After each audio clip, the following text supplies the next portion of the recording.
자, 넘겨서 227페이지 한국의 정책평가.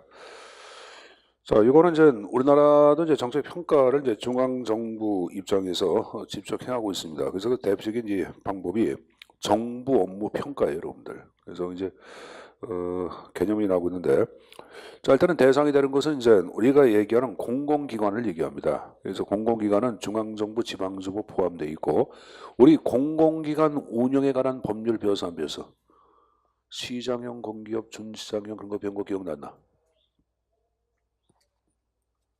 자, 뒤에 배워. 하자. 하여간에 공익을 추구하는 기관이야.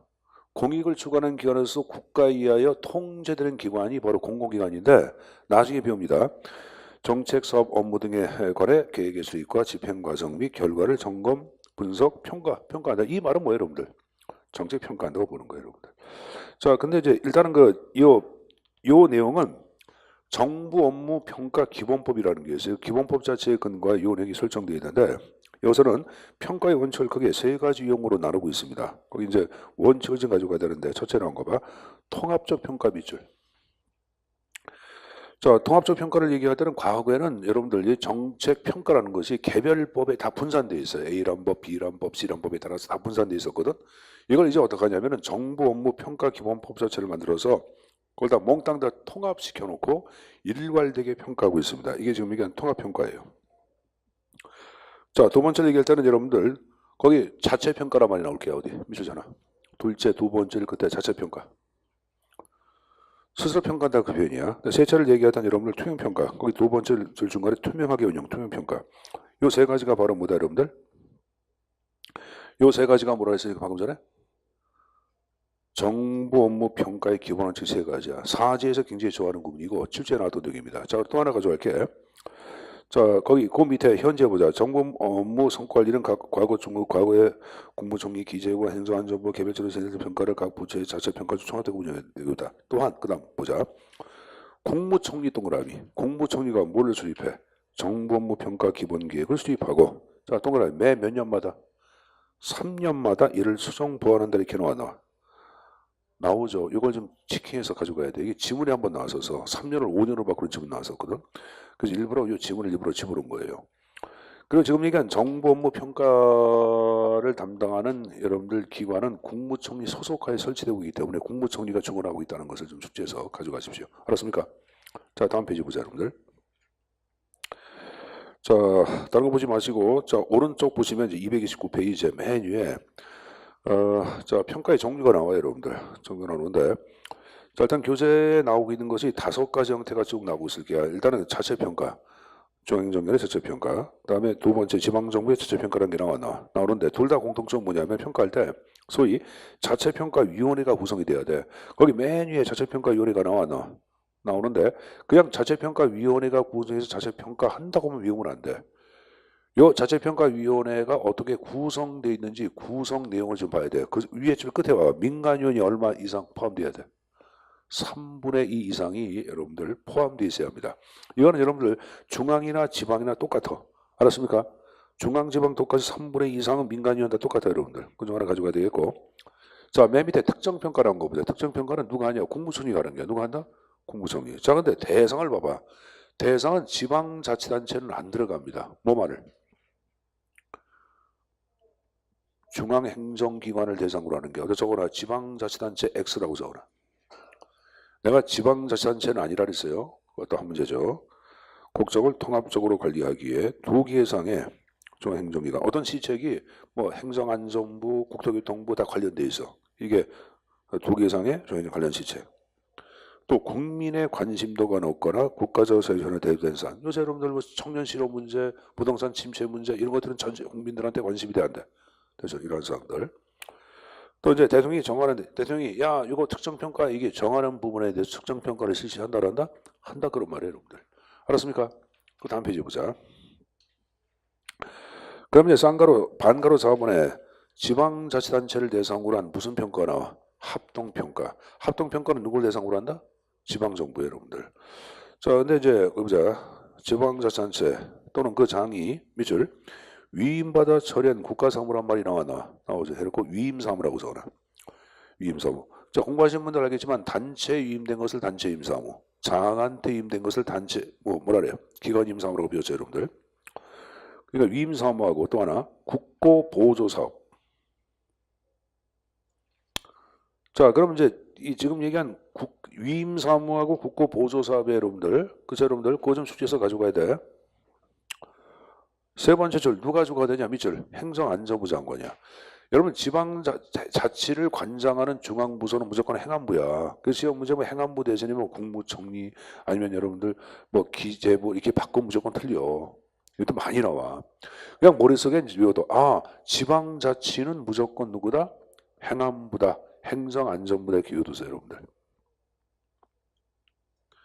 그래서 행안부 장관이 누구하고 중앙관계행정기관의 장과 합동평가를 실시한다 이렇게 나오죠, 여러분들. 그 숙제서 가지고 가시고.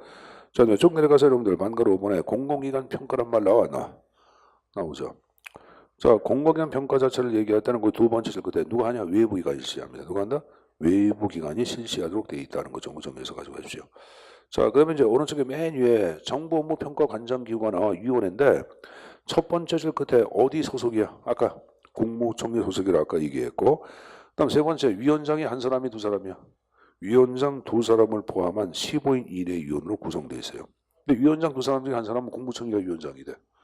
또 민간 전문가. 지금 여러분들 그 우리나라 같은 경우에 지금 이 정보평가위원회가 서울대 교수 누구더라? 까먹었다. 하여간 이제 민간위원은 서울대 교수 누가 하고 있고, 그다음에 지금 여기가 국무총리가 하고 있죠, 여러분들. 그래서 그 정도까지는 내용 정리해서 가져가십시오. 자, 말씀됐습니다. 이제 다음 페이지 보세요, 여러분들. 자, 평가 끝났어요. 그럼 잘못된 정책은 없애야 되겠지. 그걸 정책 종결이라고 얘기하는 거예요. 개념만 이해두세요. 정책 종결, 잘못된 정책 없애는 걸 얘기하는데, 사실 여러분 여기 보자. 선생님 보세요. 정책 평가 이후에 이루어지는 단계를 우리는 정책 완료라 정책 변동이란 말을 써. 그리고 정책 종결은 정책 완료한 형태 들어가. 자, 오른쪽 보시면은 233 페이지. 자, 정책 완료라고 박스 안에 밑에 보면 첨사시도 밑에 나왔습니까? 거기 여러분들 정책 평가 후 최종적 단계에서 네 가지가 나왔어요. 네 가지 가운데 세 번째 정책 종결이 나왔잖아. 그치? 근데 이거 왜 정책 유지가 있고, 두 번째 정책 승계가 있고, 네 번째 정책 혁신이 있습니다. 그럼 정책 유지는 뭐냐? 현존 정책의 기본적인 특성을 그대로 가져가는 것. 이게 정책 유지야. 자, 승계는 기존 정책 목표는 변동시키지 않고 내용의 일부 또는 전부를 바꾸는 것을 뭐라 한다? 정책 승계라고 얘기하는 거예요.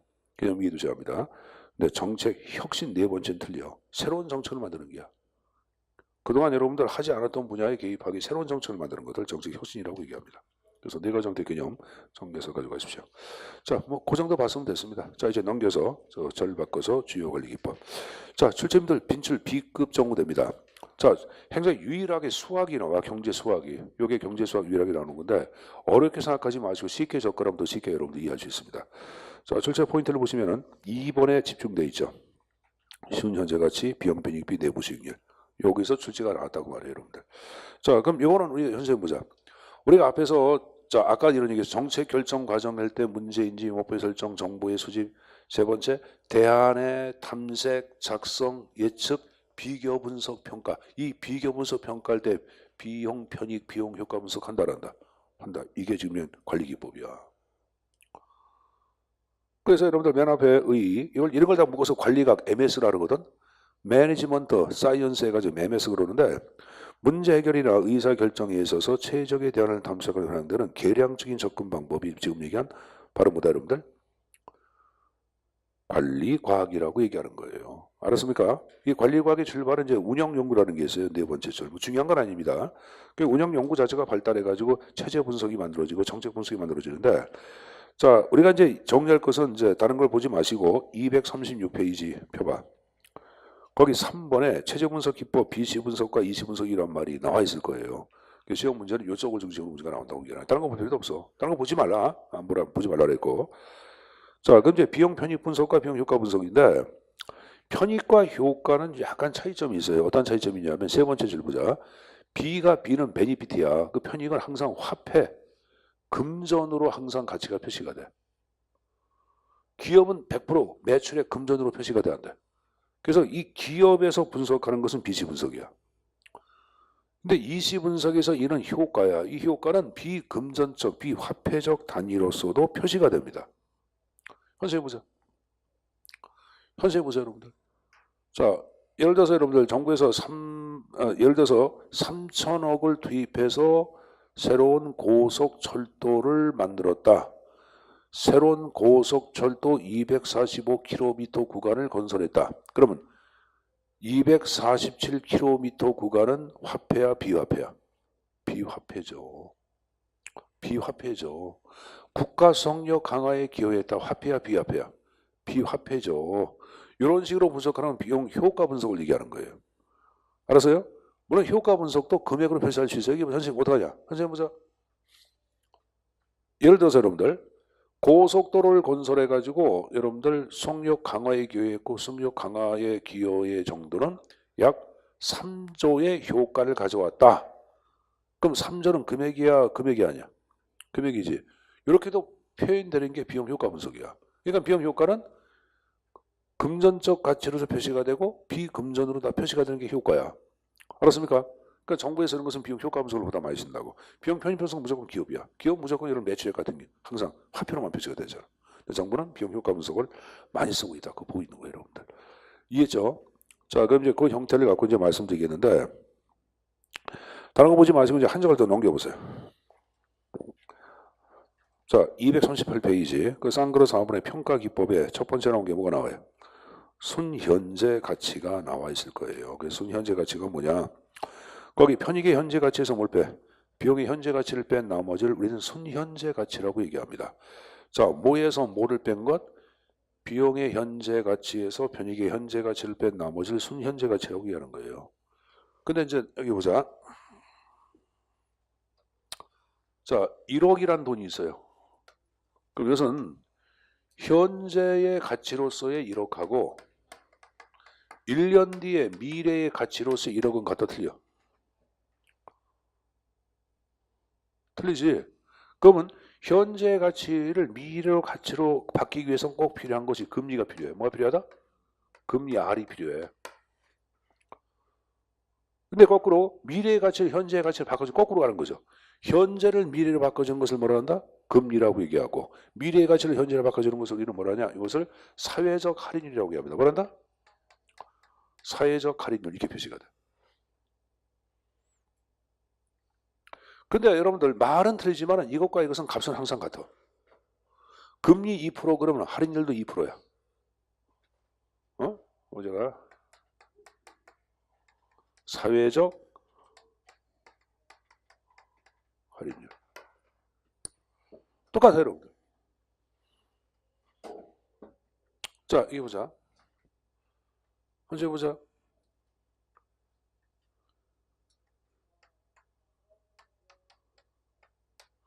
자, 현재 1억이 1년 이후에 1억 2천만 원이 돼. 그럼, 자, 금리 몇 프로야? 20%죠. 아, 그래, 안 그래? 1억을 쇠가지고 여러분들 2천만 원 남는 거니까. 근데 은행에서는 그러면 1억을, 은행에다가 여러분들이 1억을 읽으면서 이자를 20% 준대. 되게 많이 주네. 예를 들어서, 라오스, 캄보디아 가면 여러분들 금리가 15% 20%래. 그러니까 여러분들 그쪽 가서, 그러면 그쪽 가서 돈 있으면 좀, 한 10억 갖고 있으면 1년이면 얼마를 벌어? 20%면 2억. 아, 가야겠다. 빨리 가야겠다. 여기 선생님 보자. 선생님 보자. 야, 거기 한 여러분들 10년 있으면 10억만 가지고 가면은 은행에서 대출 받아가지고 10년 있으면 얼마? 20억이네. 그래 안 그래? 2억씩 10년 25. 야, 진짜 땡기다. 가만히 있어 20억. 어우, 행복해. 그죠? 자, 뭐 별얘기 다 하네. 그 20% 아니야. 근데 거꾸로 이렇게 만들어진 것이 바로 뭐다? 사회적 할인율이에요. 그럼 1억 2천만 원을 1억 만들어준 거. R은 몇 프로야? 0.2. 20%지 뭐야. 똑같이. 그냥 금리하고 똑같아요, 여러분들. 근데 의미는 틀리지. 현재 가치를 미래로 금리, 미래를 현재로 할인율. 그래서 순현재 가치는 이제 미래 가치, 현재 가치를 바꿔준 걸 얘기해요. 여러분 정부에서 어떤 현재 사업을 전개하면 미래 효과가 발생해야 하네. 그럼 미래의 가치를 현재의 가치로 바꿔서 계산을 해야 돼. 해야지. 그래야지 정확한 가치를 알 수 있지. 그래서 이제 순현재 가치에서 뭐 편익이 현재 가치란 말은 1년이나 2년이나 3년 뒤에 편익을 현재 가치로 바꿔줘야 되겠죠. 그럼 이게 편익이 만약에 1억, 자, 1억 2천만 원이다. 들어간 비용 1억 들어갔다. 그럼 순현재 가치는 얼마야? 2천만 원. 이게 순현재 가치야. 한계는 마지노선인데 볼 필요가 없어요. 보지 마시고. 자, 근데 이거 보네. 사회적 할인율 자체가 적용된 순현재 가치는 뭐보다 커야 돼? 0보다 커야 남은 장사지. 만약에 마이너스가 나오면 빚지는 게 안 빚지는 게? 빚지는 거지. 그러니까 0보다 커야 되겠죠. 그 가운데 큰 거를 선택을 할까 안 할까? 큰 거를 선택을 해야 되겠지. 이게 지금 얘기한 사회적 할인율이에요, 여러분들.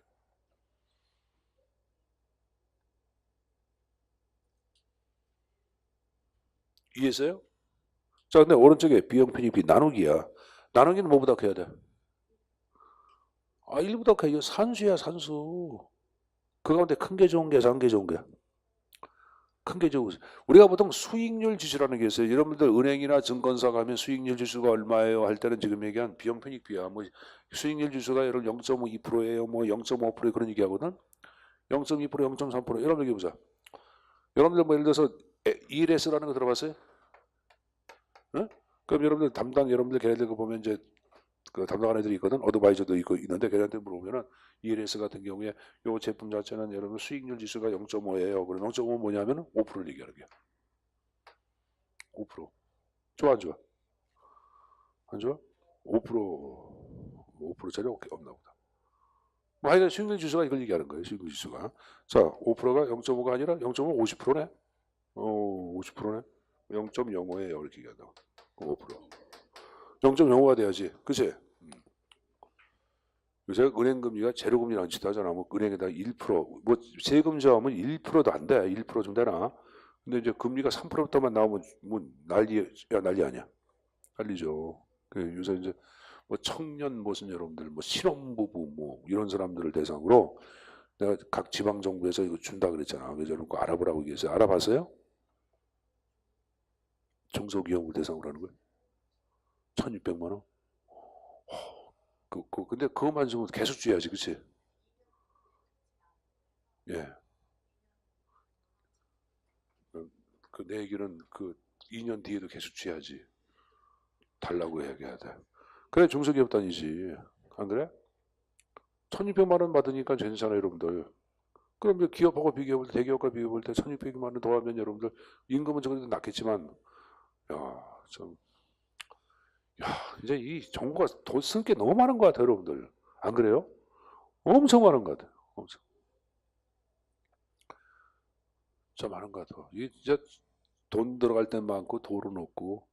그러니까 돈을 걷어야 되는데 돈을 걷기 위해서는 또 요새는 어떻게 보다 대기업 쪽으로 이제 돈 받는 자한테 많이 이제 두드리려고 많이 하잖아. 그래서 여러분들 우리 주택 같은 경우도 공시가 자체를 이제 실질적 거래감익으로 올린다고 얘기하잖아. 그죠? 근데 그게 문제가 되는 게 없는 사람들, 그럼 가진 사람하고 없는 사람들 좀 올라가? 올라가겠지. 근데 그게 돈이 큰 거예요. 가진 자한테 뺏는 것보다도 없는 사람한테 가져가는 게 더 큰 거거든. 그래서 나는 개인적인 생각으로 좀 더 했으면 좋겠어. 양도소득세 자체를 여러분들 가진 자들 뭐 10억 이상 뭐 이렇게 갖고 있다 그러면은 보유세 그런 걸 여러분들 50%. 그럼 집 팔아 안 팔아? 집값을 스스로 내리겠지. 10억을 무억으로 나눌까? 9억으로 내리겠지. 그럼 다시 다음 연대로 보유세 9억으로도 올려. 그럼 다음 연대 8억으로 내려 안 내려? 내리겠죠. 그걸 여러분들 5억까지 내려버리는 게야. 좋은 방법인데, 그죠? 매년 이렇게 바꿔버리면. 그리고 이제 거기에 따라서 등급 매겨가지고, 뭐 50억 이상, 뭐 30억 이상, 20억 이상. 20억 이상은 여러분들 60%, 30억 이상은 70%, 100억 이상은 여러분들 90% 이렇게 세금으로 걷는 거야. 행복해. 그죠? 그러면 국가가 돈도 많아지고 좋을 텐데. 그걸 여러분들 청년들을 위한 자금이나 실업 문제를 위한 자금이든가 없는 사람을 위한 돈을 쓰면은 국가는 평준화가 되겠다. 그죠? 그걸 하향 평준화라고 그러지, 하향 평준화. 자, 그건 그런 거고, 그래서 이제 지금 얘기한 수익률 주시가 비용 편익 비하 여러분들. 자, 그 다음에 이제 마지막 나온 게 내부 수익률 나왔는데, 내부 수익률은 쉽게 얘기하면 기대 투자 수익률이에요. 기대 투자 수익률. 두 번째 주제 나왔잖아. 영어 나온 거 봐. 인터널 레이트 오브 리턴. 내게 돌아올 수익률이야. 야, 내가 1억 넣으면 나한테 얼마나 들어와? 10%. 이게 내부 수익률이야. 20% 내부 수익률이야. 거기 순현재 가치가 0이 되는 할인율이란 말이 나와. 나오자. 선생님 보세요. 선생님 보세요. 자, 이게 편익이야. 이게 비용이야. 이걸 갖게 만드는 할인율이야. 요 R 값이 바로 뭐다? 내부 수익률. 1억을 써서 자, 1,000만 원. 그럼 자, 10%가 나오면 10%가 바로 뭐냐? 내게 돌아올 수익률 아니야. 이게 내부 수익률이야. 그럼 10%를 여러분들 금액으로 한 사람 얼마? 금액으로 한 사람 얼마? 1,000만 원. 그럼 1,000만 원이 뭐야? 순현재 현재 가치. 그래 안 그래? 그렇죠. 순현재 가치를 0, 1000에서 1000 빼면 0이지 뭐야. 그래서 순현재 가치가 NPV죠. 0이 되기 위해서는 편익과 비용이 같게 되면 돼, 안 돼? 같게 만들어주는 아래 값이란 말이에요, 여러분들. 볼래? 이거 이런 말은 그런데 보자. 자, 1억을 처해서 1억 2천만 원의 편익 예상이 돼. 요거 값을 만족시켜주는 아래 값을 구하는 게 R 얼마? 0.2 몇 프로? 20%. 20% 아니야? 그럼 1억을 취해가지고 20%가 생기는 거 아니야? 똑같잖아요, 여러분들. 자, 1억 4천이 매출액이야. 1억 들어가. 이걸 갖게 해주는 아래 값을 구해. 얼마? 0.4. 40%. 1억을 취하면 나한테 얼마 온다? 1억 취하면 40%가 온다. 40%가 바로 내게 돌아올 수익률이지. 이해냐? 근데 이제 하나 유의할게. 요게 1년이면 1승이야. 2년이면 2승이고. 그리고 요 X를 구하는 거, R을 구하는 거, R을 뭐로 바꾸냐? X로 바꾸면 되겠지. R을 뭐로 바꿔라? X. 그럼 이건 2차식이니까 해가 하나에 두 개. 자, 같이 대답 좀 해보자. 요거 2차식이니까 해가 하나야, 두 개야. 여러분들 우리가 사고를 얘기할 때 저차원적 사고와 고차원적 사고가 있어. 요건 저차원은 지식하고 이해야. 현재 지금 지식 전달하잖아. 이해하는 거 물어보는 게야. 그리고 요 고차를 얘기할 땐 여러분들 분석, 융합, 어? 근데 여러분들 지금 내가 물어보는 거 저차원을 물어봐, 고차원을 물어봐. 분석, 융합, 적용 이런 것이 고차원이야. 그 나는 니들한테 묻는 게 니들한테 지식을 전달하고 이해하는지만 물어보지 니들한테 뭘 요구하는 게야? 저차원을 요구하는 게야. 고차원도 아니야. 근데 저차원도 답을 못하면 여러분 뭐가 되는 게야? 저차원적 사고도 못하면 뭐가 되는 게야? 아유 답답해. 아유. 여기 보자. 여기 보세요. X의 값 자체는 두 개 이상이 나오니까 그러면 내부 수익률은 복수의 값이 생각할 수 있다고 봐. 그런 게 복수의 값. 이사식이니까. R이 X 아니야. R은 지수야 미지수야. 할인율이 알려져 있지 않을 경우에 쓰는 걸 이렇게 모를 경우에 미지수라. 니들 그냥 아버님이 무슨 사업하신다 할 때는 사회적 집에 가서 아버님 사회적 할인율 자체를 염두에 두고 사업하시고 아버님이 여러분 보고 화내 안 내? 아이 자식이 무슨 뭐라고 뭘 할인해 좀 막 그래 안 그래? 그렇죠? 근데 그 아버지가 보통 할 때는 아유 내가 이렇게 해가지고 1년 있다가 한 10% 정도 남으면 되는데 할까 말까 망설일 거야. 그냥 예를 들어 뭐냐 내부실을 몰라도 나에게 돌아올 수익률을 갖고 보통 사업 여부를 할까 한다 안 한다고 결정을 해야 해. 하죠. 예를 들어서 아버지가 현재 임대 사업을 하죠. 그래서 임대료 자체를 1억을 투자해가지고 예를 들어서 5%를 받는다고 가정해보자. 근데 이제 새로운 사업을 하시려고 그래. 임대 사업도 힘들고 막 그래가지고. 근데 새로운 사업이 예를 들어서 당구장 사업이야. 그럼 당구장 사업 자체를 그러니까 1억을 투자해가지고 한 7% 남을 것 같다. 그럼 7%가 뭐냐? 내부 수익률이야. 그러면 아까 5억을 5%에서 7%를 빼주면 2% 남아 안 남아? 남죠. 그러면 사업을 전환할 수 있어 없어? 있겠죠 여러분들. 그러면 여기 보자.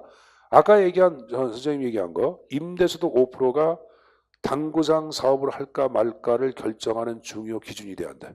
되는 거죠. 그래서 내부 수익률을 갖고 대안을 선택할 때는 항상 최저 한도를 미리 설정이나 아까 뭐 5% 이런 식으로 이보다 클 경우에 대안 선택이 이루어진다고 보고 있는 거예요.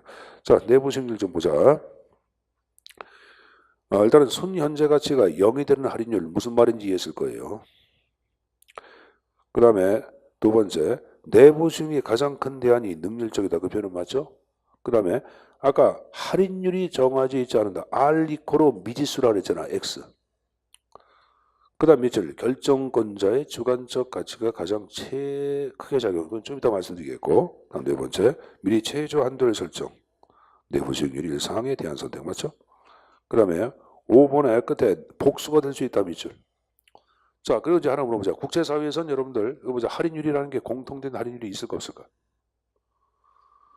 국제사회에서는 공통된 할인율이 없어요. 자, 예를 들어서 한국의 금리하고 미국 금리, 일본 금리 같고 틀려. 다 틀려. 그럼 국제사회에서 A라는 국가가 B라는 국가로 사업을 할까 말까 여부를 결정할 경우에도 보통 뭐 갖고 한다? 내부수익 갖고 하는 게야. 내부수익률 갖고 하는 거예요. 그래서 국제기구에서 많이 쓰는 게 바로 내부수익이라는 말을 쓰고 있는 거예요. 자, 근데 현재 보자. 아까 제가 최저 한도율 아까 5% 얘기했잖아. 내가 임대소득의 5%. 근데 어떤 사람들은 아까 얘기한 식으로 당구장 수업 7%니까 하는 사람이 있지만 선생님은 안 할 수도 있어. 왜 그러냐면은 당구장 사업하려고 하면 여러분들 저렇게 또 뭡니까 안에 시설 투자해야 되겠고 당구대 갖다 저셔야 되고 그럼 또 다른 비용이 들어가 안 들어가. 부사비용이 발생하는 거야.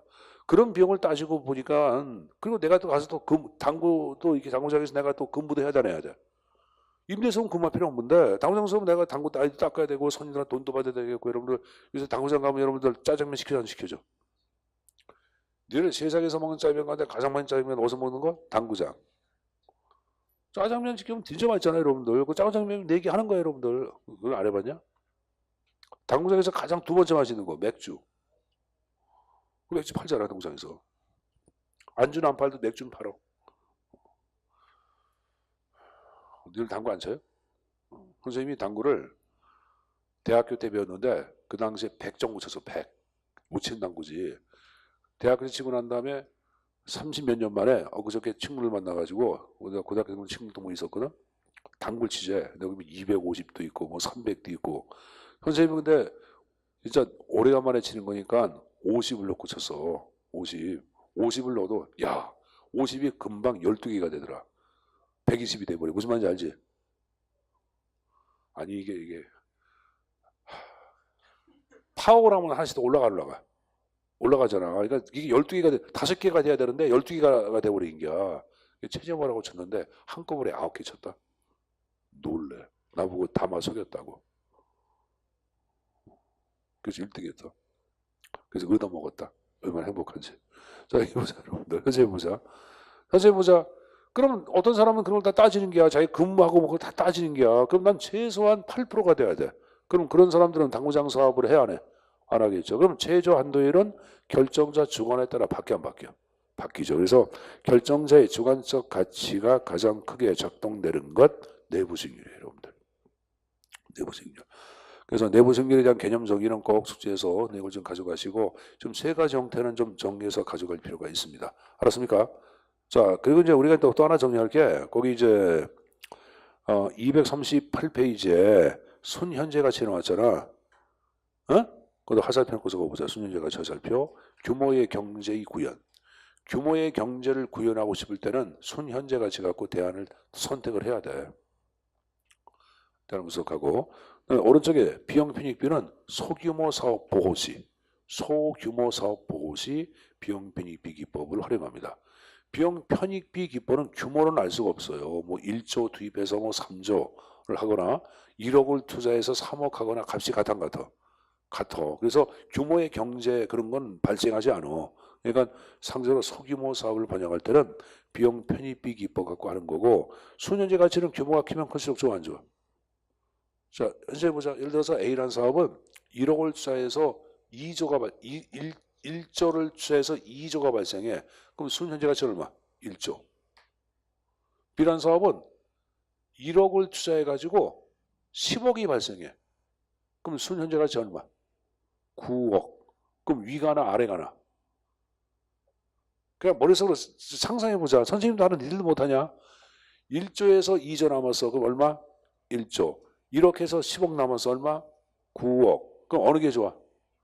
1조 A 사업이 좋은 거지. 근데 비용 편입비를 따져봐. 그러면 A 사업은 1분의 2죠. B 사업은 1분의 10이지. 어느 게 사업의 효과가 커? B 사업이. 그죠? 그 순현재 가치 할 때하고 비용 편입비 받고 대안 선택이 달라지잖아. 그럼 예를 들어 규모의 경제를 고려할 때는 당연히 큰 게 좋은 거 아니야. 그럴 때는 순현재 가치 가는 거고. 소규모 사업을 보려고 그러면 뭐 해야 돼? 규모가 작은 B 갖고 해야 되겠지. 그러니까 그때는 비용 편입비 갖고 한다고 그런 거예요. 그것도 가지고 갈 것. 알았습니까? 자, 이해한 거로 간주하겠습니다. 그 정도 보시면 됩니다. 다른 건 뭐 출제 논점이 없습니다, 여러분들.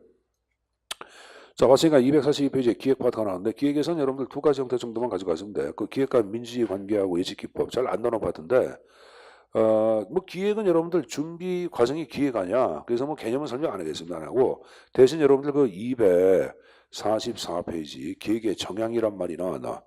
이거 지난번에 저 문제 풀 때 얘기했던 것 같은데. 자, 근데 문제 풀 때 얘기했기 때문에 정규 시간은 이거 얘기 안 해. 왜? 정규 시간에 얘기할 만큼 중요한 건 아니야. 시험 문제는 그동안 나온 적이 한 번도 없어. 근데 이제 문제 풀 때는 얘기를 해, 선생님이. 알았습니까? 괜히 여기다 시간 투자하지 말자고 얘기하는 거야. 나중에 문제 풀 때나 좀 보자고 얘기하는 거고. 245페이지에 기획과 민주주의 관계가 나와. 그다음 별표. 자, 뭐하고 뭐가 나왔어요?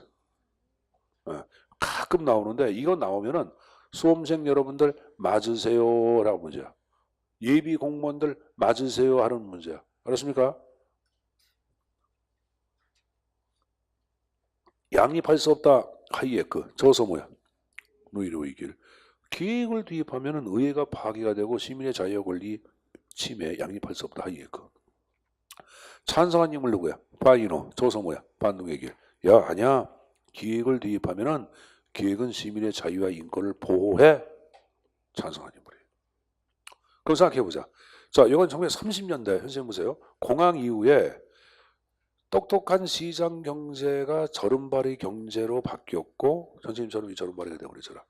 이게 이 선생님 잘 안 낳는다. 인대가 좀 약간 늘어나고 요 안에 이제 물이 고여 있는데 물을 좀 빼내거든. 근데 의사가 굉장히 고생할 거래. 그래서 죽겠어 지금 여러분들 때문에. 운동 잘못 삐끗해가지고 병신이 되어버렸어요.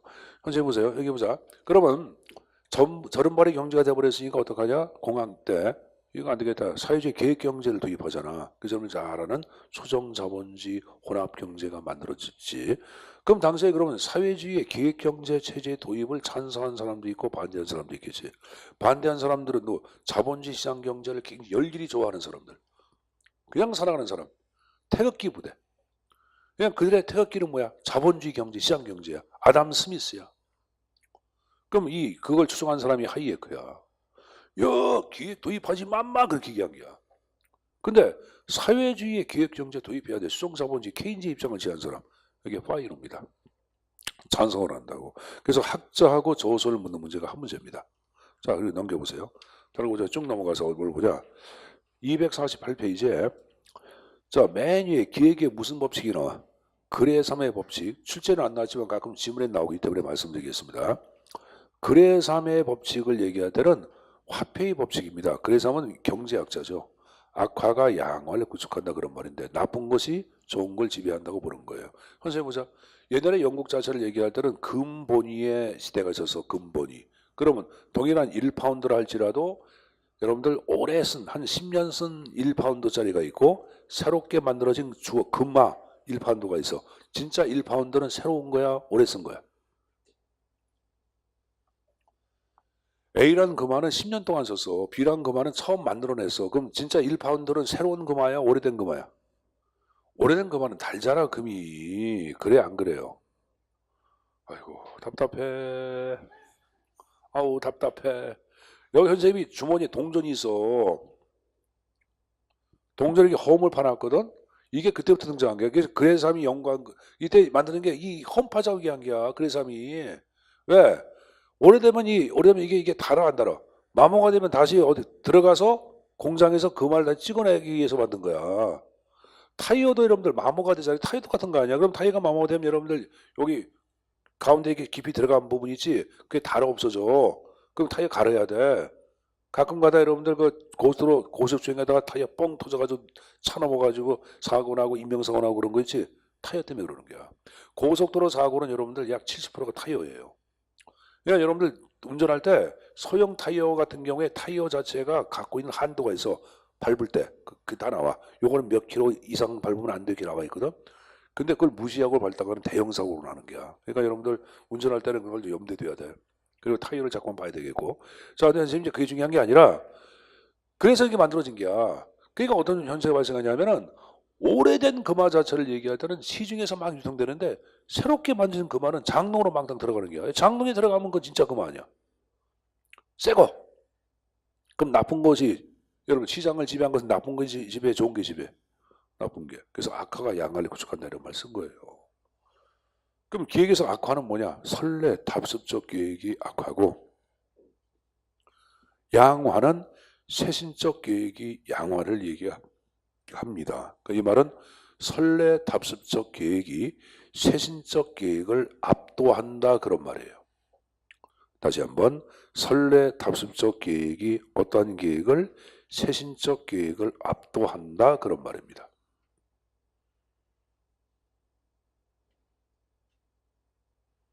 여러분들이 공무원 되세요. 자, 이거 보자. 인천시 공무원 되세요. 그래서 여러분들이 어디서 근무하냐? 비상계획과에 근무한다. 근데 위에서 지침이 내려와서 2021년도 민방위 계획을 작성해서 올려라. 그럼 여러분들은 2021년도 4월에 새롭고 참신한 민방위 계획을 작성을 해야 되겠는데 그렇게 해 안 해?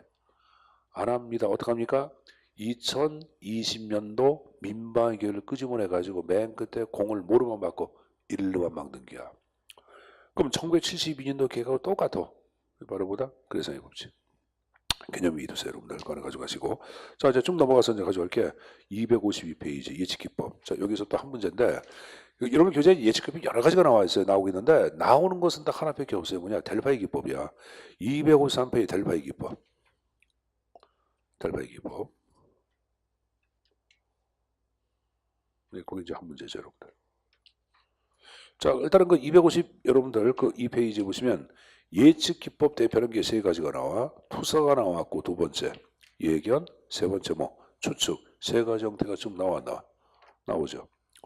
자, 투사는 과거부터 현재까지의 경향을 분석해서 장래를 예측하는 기법을 얘기합니다.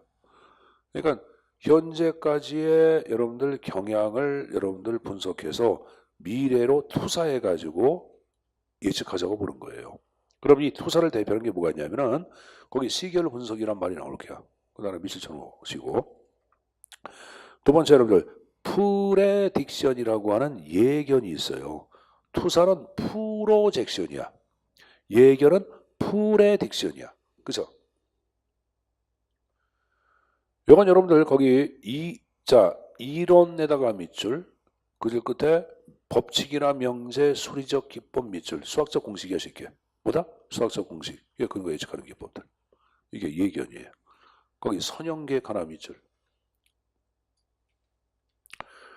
네, 세 번째 추측은 그게 아니야. 미래 형태를 주관적인 판단, 직관 밑줄 예측하는 것들.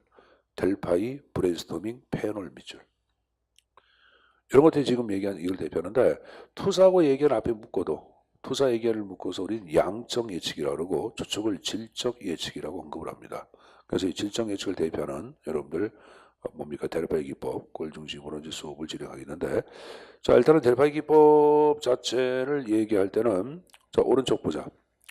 델파이는 델포이라고 하는 그리스의 도시가 있습니다. 델포이 도시는 여러분들 그리스의 신들을 모시고 있는 신전들이 있는 도시의 명칭이야. 그래서 이거를 1948년도 미국의 사회과학연구소 랜드 연구소 아주 유명하죠. 랜드 연구소에서 미래형 전략형 무기를 개발하기 위해서 해군으로부터 의뢰를 받아 그래서 만든 게 지금 델파이 기법이야. 알았습니까?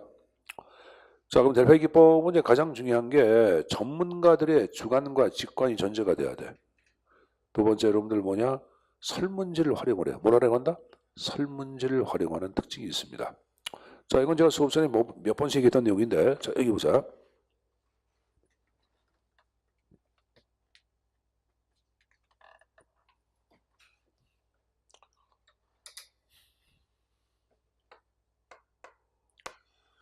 자, 2100년도 한국의 경제 상황을 델파이 기법으로 측하려고 그래. 자, 그러면 어떡하냐? 삼성경제연구소에서. 삼성경제연구소에서 먼저 설문을 작성합니다. 설문 작성 방법은 여러분들 다지선다, 양자택일, 자유응답법 상관없어요. 여러분들 뭐 이야기 쉽게 제가 오지선다로 작성했다고 가져보자.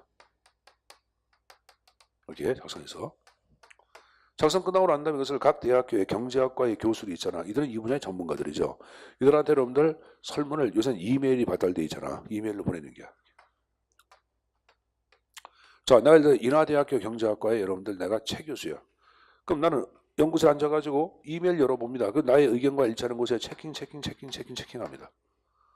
다 끝나면 다시 삼성경제연구소로 해석을 시켜. 그럼 연구소에서는 각 대학 교수가 응답한 결과를 통계 처리합니다. 1번은 전체 교수 몇 프로 쭉 나오겠죠. 그 가운데 응답 빈도 가정당 잘라서 설문을 다 작성해. 사지로.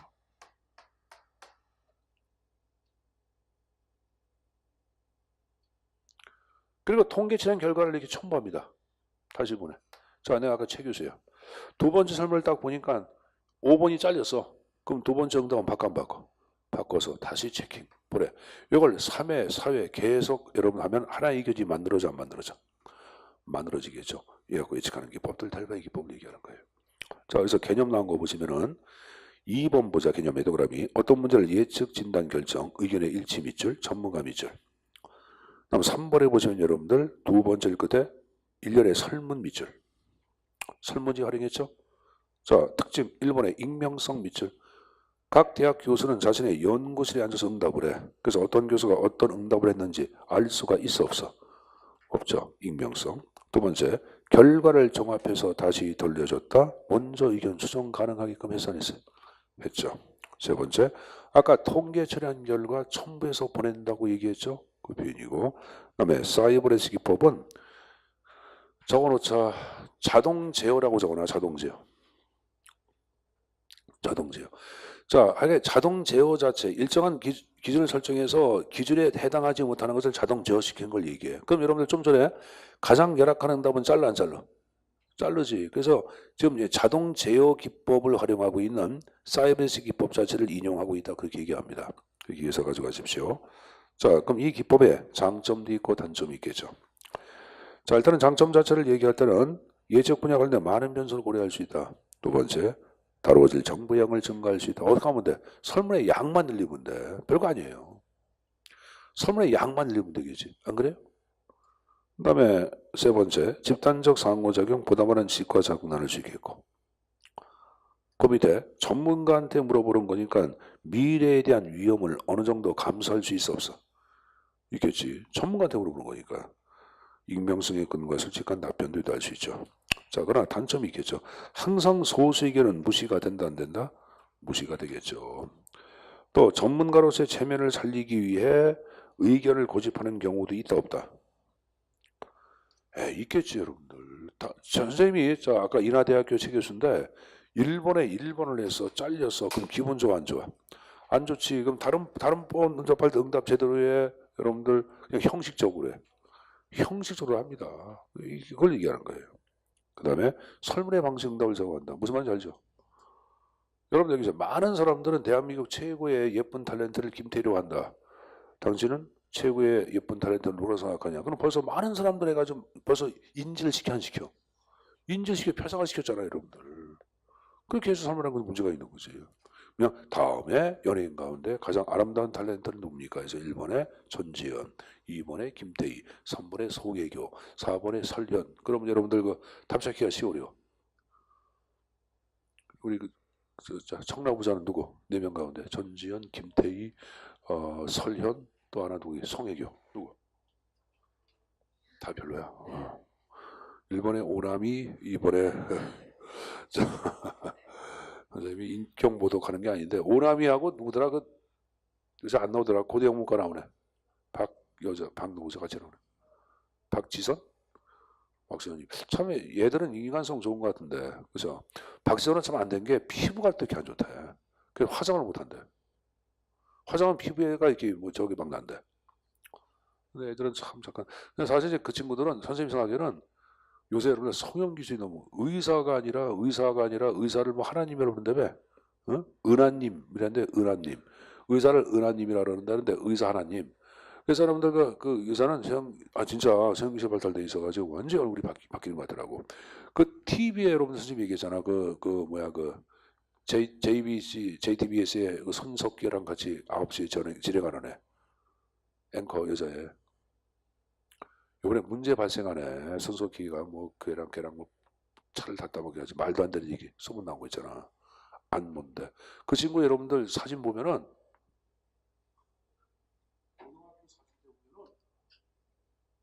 이영자 같아.